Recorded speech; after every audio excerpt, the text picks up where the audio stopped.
It is Friday, September 9th, 2022. This is another edition of Baseball Today. That is my man, Trevor Plouffe. I am Chris Rose, producer Dan, along for the ride as well. Wow, we ready for another baseball weekend? Plus, we are kicking off the NFL. Also, it's a busy sports weekend. I love that sort of stuff, dude. You're a sports freak, and I love that about you. I'm excited about the NFL as well. You know, I didn't watch last night's game. It did not go my Rams' way at all, but that's okay. There's plenty of football left in the season. We got a lot of great baseball to talk about. Some teams getting hot. Is my prediction back, Chris? Ooh. It might be, baby. We'll be talking about both those teams, the White Sox and the Brewers, coming up over the next 25 minutes here on the YouTube. We want to thank you wherever you're consuming us, whether it's via our YouTube or in the podcast form or live on the AMP app. We love our community. Thank you very much as you're continuing to make us grow throughout the season. But let's start with stuff that's off the baseball diamond that will affect on the baseball diamond next year. MLB Rules Committee on Friday expected to vote yes on 2023 rules changes. Everything stemming from pitch clock to bigger bases to minimizing trips off the rubber by a pitcher per at bat to killing the shift. Are you excited for these possible changes? And how much will they actually affect the on-field game? Shoot, we've talked about this a lot, Chris. I am excited about most of them. I think the pitch clock is going to be really good for the game. It makes the viewing experience a little bit better. It's less dead time. I know some people really enjoy the dead time of the game, but I think we've gotten past that like enjoyment level. I believe with the pitch clock, even still, it can still be that conversational sport, as Jimmy likes to put it. So I'm all in on the pitch clock. The bigger bases I could care less about. It'd be interesting to go out. I'd like to get my feet on some, like turn some double plays to see what they feel like, if it does make a difference. But I don't think that's really going to affect anything. The one thing I do have a problem with is this limitation of times that pitcher can step off the rubber. Now, we were kind of confused, like, okay, so you get two and then you can't pick over again. That doesn't make sense because the runner can just take off. But I think the rule is you can pick off a third time, but if he's not out, he gets the next base. Then why in the world would you do it? I mean, that's exactly. So like that just prevents from what I just said. Like you can't get off 30 feet like people used to do on, who was that, Lester? So I don't like that aspect because I do believe that impairs the game. It doesn't allow players to go do what they need to do. So I don't necessarily love that. I guess I understand what they're trying to do, but I don't think that one's going to have the effect they think it is. And I think that one might be gone. You know, sometimes they make these rules and they get rid of them. I don't like that one. And the shift we've talked about ad nauseum. I go back and forth. I was willing to sound really stupid today on this take, but I kind of want to hear your thoughts on the other ones before I kind of get into that. I don't know. I feel like I've gone long. Yeah, pitch clock, good. I'm in favor of it. Bigger bases, I actually think it'll play a bigger role than you think. I mean, how many have been bang tag plays? And we all know that we could all use a few extra inches sometimes, so that could play a role. I don't get the stepping off of the rubber thing at all. That one is bizarre, and that actually could positively affect my favorite team, Cleveland. Yeah, because we like to run. Yes. You know, we have to manufacture runs. So if they know that they can't pick back over, that one, I agree, that one could be a one and done. Like if I'm betting on a one and done, that could be it. As far as the shift, I have been in favor of it. I know that some guys who are true baseball heads, like I saw Joe Sheehan saying, okay, you get rid of the shift, it still doesn't affect guys' ability to barrel up the baseball. So as a hitter, if you know that you're getting pretty much played straight up, how much does it affect your ability to make harder contact with the baseball? It does. I mean, that's what you're trying to do every single time you're at the plate, is hit the ball hard. You can't really move the ball like people think you can. I mean, you can get really defensive with your swing and try to do it or try to get out in front. I understand those things, but really most of the time you're up there just trying to put the barrel on the ball and hit it hard, and wherever it goes, it goes. I used to really value guys that could position themselves, Chris, the JJ Hardys, the Jamie Carrolls. It was a skill. Okay. And then when we started getting more and more in-depth spray charts and having the, the sheets that you bring out there, the infield positioning cards, it became less of a skill and more of a front office skill set. So I don't like that aspect of it. I wish we could go back to no paper on the field type thing. I do want to see guys go get the ball. I'd rather see that than someone perfectly positioned to be right there. That's not what I love about it. I want to see the shortstop, maybe take a step over to the right before the pitch because he sees an off-speed pitch is coming, or he knows this guy's burying sinkers down and in. I think those two things are very different. So I think in all, I'm in favor of this shift, but I want to see how it plays out. I want to see if it still allows guys to make those decisions on their own. So for me, all these rule changes are about two things, just as a fan enjoying the game: tempo and athleticism. And I want to see if it can increase both. Not meaning that it's not going to make the athletes any better, these new rules, but it will allow them to show their amazing athleticism a little bit better. I love seeing a shortstop make a diving play up the middle, go to his left, sprawl out, get up, bounce up, throw. That shit is great.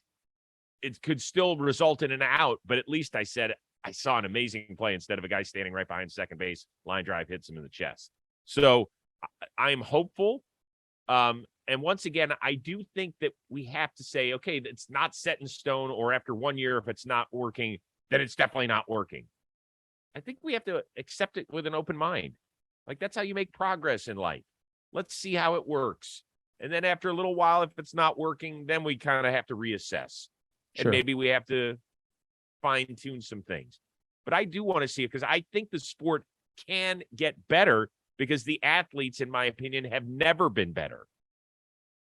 I agree with you 100%. We want to see these guys go get it. Because like you said, I mean, the way we train now and the things we know about our body and performance, we're going to continue to get better athletes at this level. And I think we're going to start to draw more and more people to the sport. I really do. As these changes take effect with social media, if we get the right guys to be the face of our game, we're going to start to draw more athletes. And we see, I think when you're young, what draws you to a sport is seeing something like that, seeing a Byron Buxton go into the gap and lay out for one. And you say, I want to do that. And you practice it in the pool. And then all of a sudden you want to play baseball. Like, these things are important for the future of our game. Yep. So it'll be fascinating.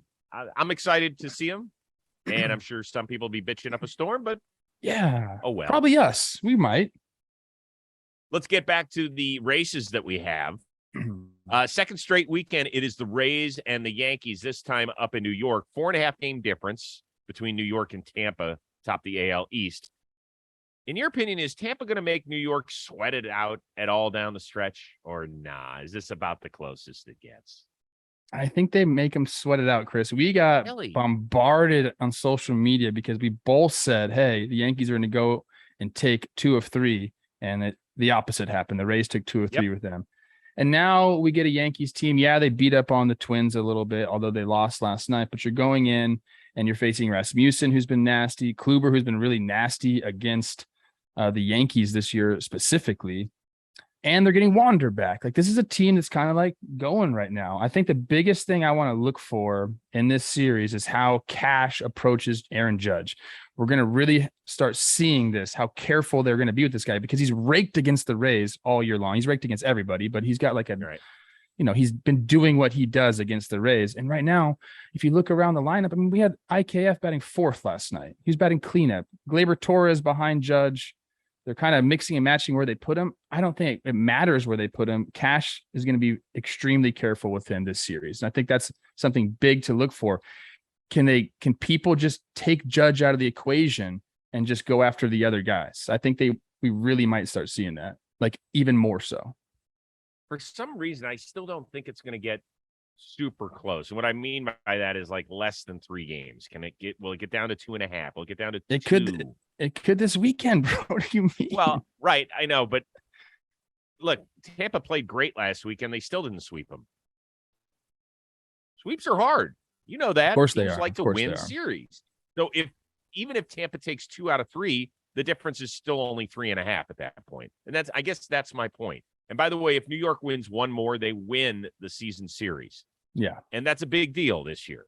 because we don't have any more, hey, let's play it out for game 163 to see who wins the division. This year, it's all about a tiebreaker. And that can be big, right? Because if you have the second best record in the American League behind Houston, then you get the bye. And then you can figure out your pitching rotation, all that sort of stuff. So this is a big weekend for both teams. We talked earlier in the week about how, Tampa just doesn't get the respect. I guess I'm the one that's not giving them enough respect here. But it'll be a fun series. It's always enjoyable. There's always little sidebars in this thing. Hey, we have plenty of guys that can throw 98 too. I know that was a few years ago, but it's always, that was a funny quote. Fun. Yeah, it's always fun between these two teams. And I agree with you, man. Is Aaron Judge going to get, how many pitches does he get this weekend? Plays 3 games against them. Let's say he gets 12 at bats. I know the way the Rays think. And like right now, there's no reason to pitch to him. Give me one reason to pitch to Judge.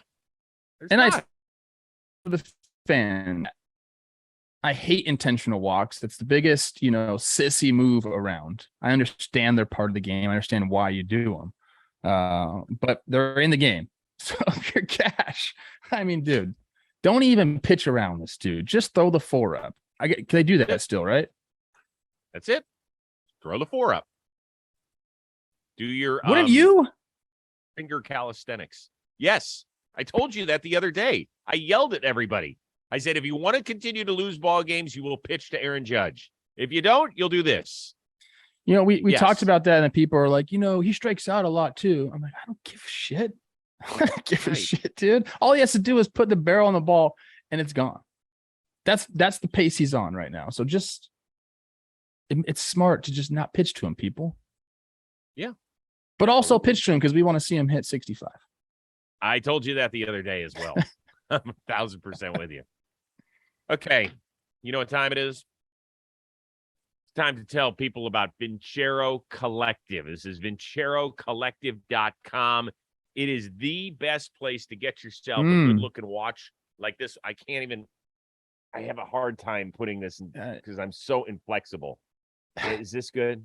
There you go. That's a nice watch on you. It is. In fact, you know what? We had back to school night for Braden Rose last night. And so I wanted to be on time. So I wore my watch, walked around campus with it, and I had it just a casual outfit, like nice shorts, nice shirt. That was it. But if I want to go out this weekend with Michelle, if I want to go kick it and really get dressed up, guess what? I can wear my Vincero Collective watch. That is the cool thing. There's 3 words that pretty much come to mind with their products: stylish, quality, versatility. That's what you need when you're accessorizing with your wardrobe. That's what it is all about.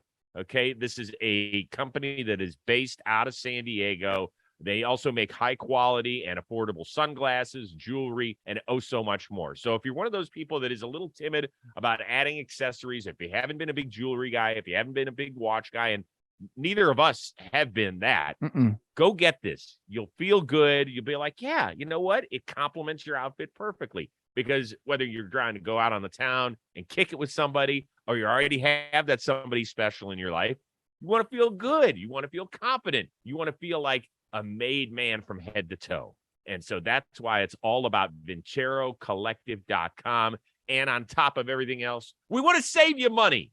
So go to VinceroCollective.com. That is VINCERO Collective.com. Use the code word today. You're going to get 20% off and free shipping site wide.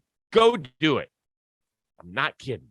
They've also got a 5-year guarantee, 365-day free return policy. They got you covered.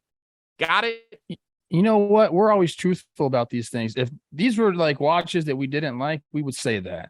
They're very, very high quality watches. I was impressed when I took it out of the box. I was like, I can't believe how nice this dang thing is. Let's get back to the standings. The American League Central. Oh my God, the last few weeks of the season are just, I'm going to be up pacing every day. My Cleveland Guardians lead both the Twins and the White Sox by 1.5 games. Cleveland is at Minnesota this weekend for 3. Chicago continues its series out in Oakland tonight. What are the standings going to look like when we get back to work on Monday?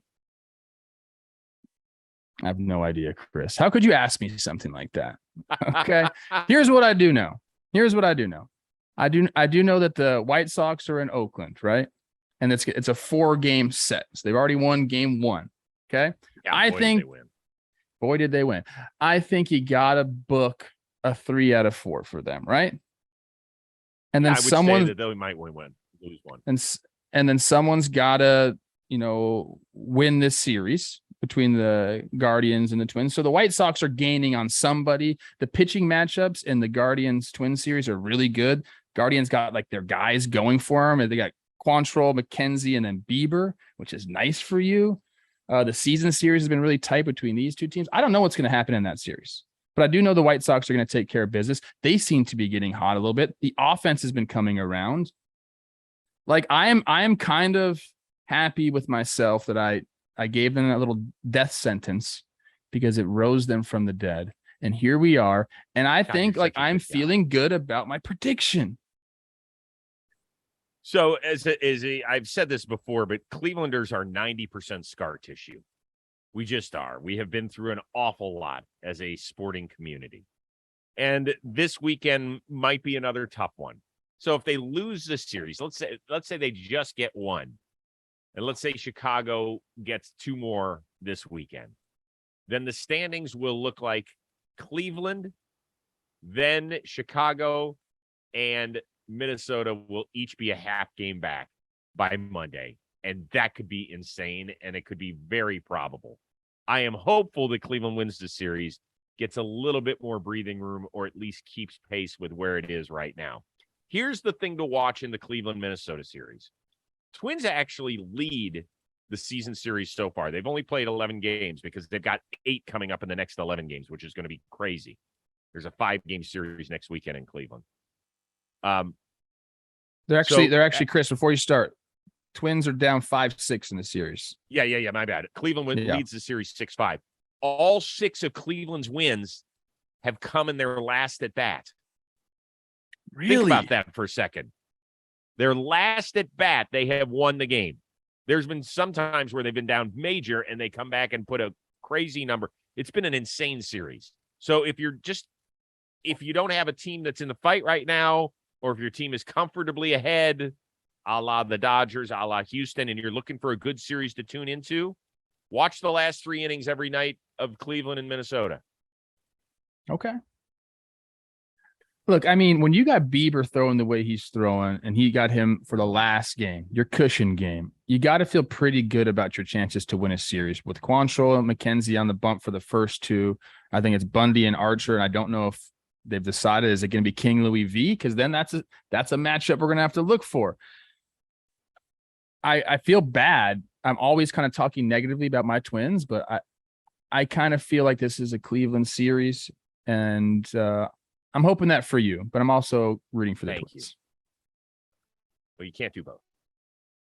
I think I can. No, I'll be happy if it happens. I'll be happy if Cleveland takes 2 or 3. No, you and won't. I think that's probably going to happen, but I'm rooting for the Twins to do it. How about that? I'm okay being sad sometimes. See, I'm not, but I'm used to it. As Giolito always tells me, he's like, Chris, I always tell him how difficult it is when he pitches against the Guardians. And he goes, it shouldn't be. You should be rooting for them to crush me. And I said, but Lucas, I like you. Like your family, your John Boy family. He goes, I understand that, but it's okay. He's okay with it. I found that fascinating. He's okay with it. So these last few weeks between Cleveland, Minnesota, and Chicago, I know that it's not a good division. I get it. I understand that, like, the Baltimore Orioles might still be leading this division if they were in the AL Central instead of the AL East. I get that.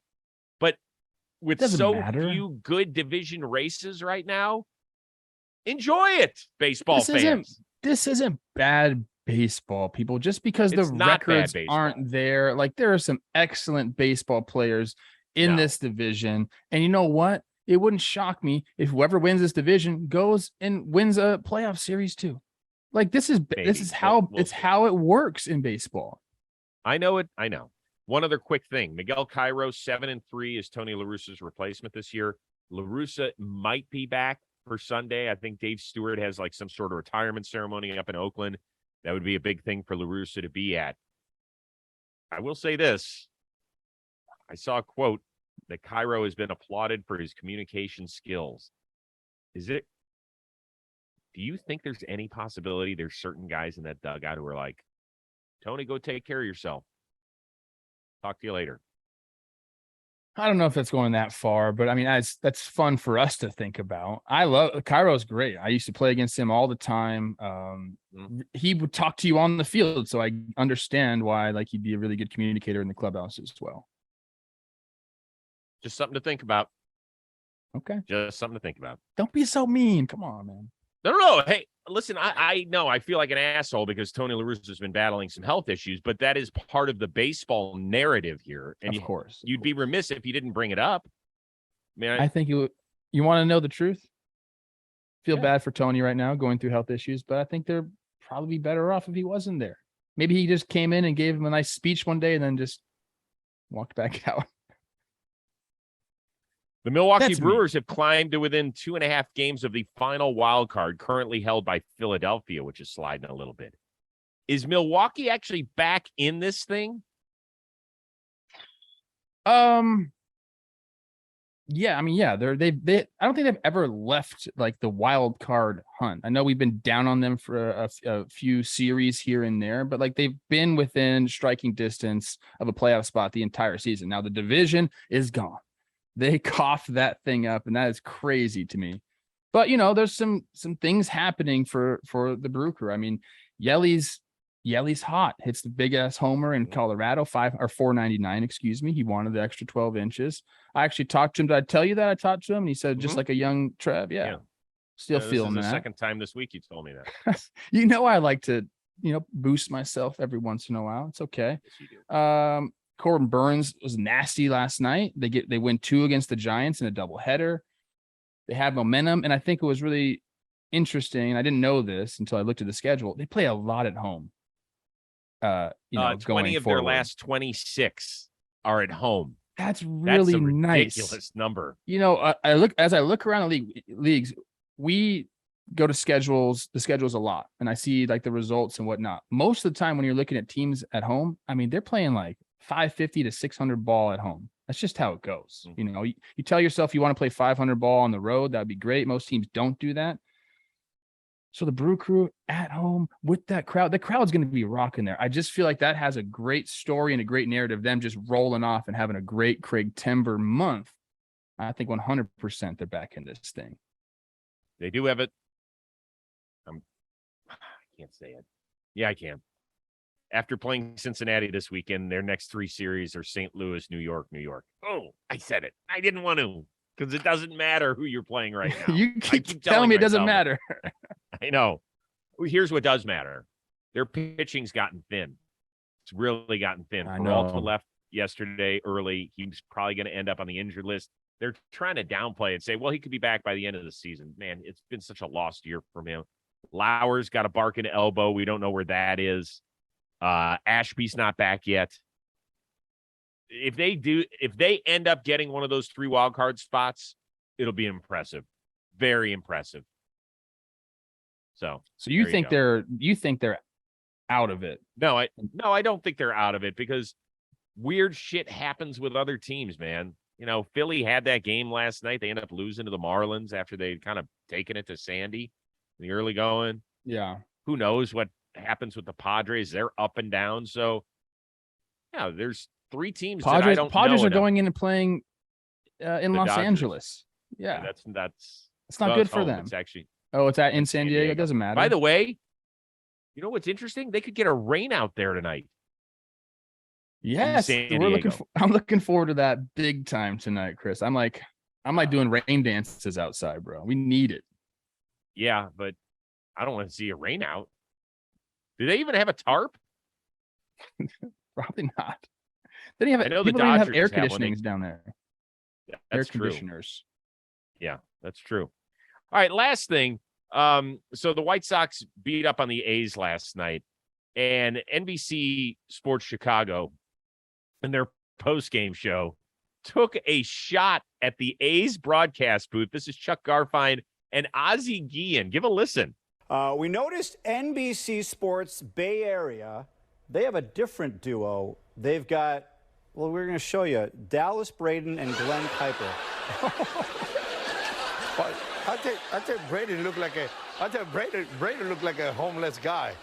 As I see that man on the street, I give him a couple bucks. Here, buddy. Have a great one. Yeah, I mean, Why Ozzy doing our guy dirty like that? I mean, that's pretty funny. But what is this show they do? Can we get a laugh track on this show? Are you kidding me? Like, Well, if no we wonder said something funny. No wonder Ozzy thinks he's funny and says ridiculous stuff. He has a laugh track to back up everything he says. That's ridiculous. I don't know. I like Dallas. I'm team Dallas here. Okay. I think he clapped back on a tweet saying like Ozzie Guillen looks like he ate Ozzie Guillen. Ozzie, you got a little bit too much right here. And I know Dallas is in great shape. And I think, why not? What's just John Boy Media? We do a lot of stuff here. We produce sports. We do floorball. We do blitzball. We can get in the boxing game, the celebrity boxing game. Ozzie Guillen versus Dallas Braden. You're the announcer. You know who called the first two editions of Celebrity Boxing? Yes. We got you. I did. I'll be the ref. When I tell you that was the most bizarre thing I've done in the history of my career, and I've done some crazy shit. That was unbelievable. Dude, in the second one, we had Refrigerator Perry against Manute Bol. Oh my God. We had the late Dustin Diamond against, forget who it was. The first one, we had Barry Williams, who played Greg Brady in the original Brady Bunch, the TV show, going against Danny Bonaducci, who was in the Partridge Family. Now, keep in mind, Bonaducci used to go to a gym, and he was a trained fighter. Barry Williams was just this actor, and they were wearing headgear. They had to convince him to come out. They paid him, I forget what it was, 30, 40 grand to come out and fight. He was terrified of Bonaducci because he knew Bonaducci was nuts and wasn't going to take it easy on him. Bonaducci hit him so hard in the head, even though he was wearing headgear, Barry Williams' eyes rolled back in his head. I saw it before he hit the canvas. And I was like, what the fuck is going on? I was like, you're going to get people killed here. It was insane. Dude, no joke. Joey Buttafuoco was there. He was fighting China. Remember her? Yeah. Passed away. Ron Jeremy was there cheering Joey Buttafuoco on. It was the biggest freak show I had ever been a part of. And you why would you perfectly in, didn't you? Oh, I definitely didn't. I was like the total straight man. Everybody's like, why would you do that? I said, well, let's do it then. Look, we got a warehouse. What's the purse that we can offer these guys? Did they do it? 100 grand a piece? Sell pay-per-views? Let's do it. It was insane. It really was insane. What do you have coming up on John Boy Media? Right after this, going to do the series recap edition of Talking Baseball. Will be live on our YouTube page. So go check that out. You, Chris, what you got, man?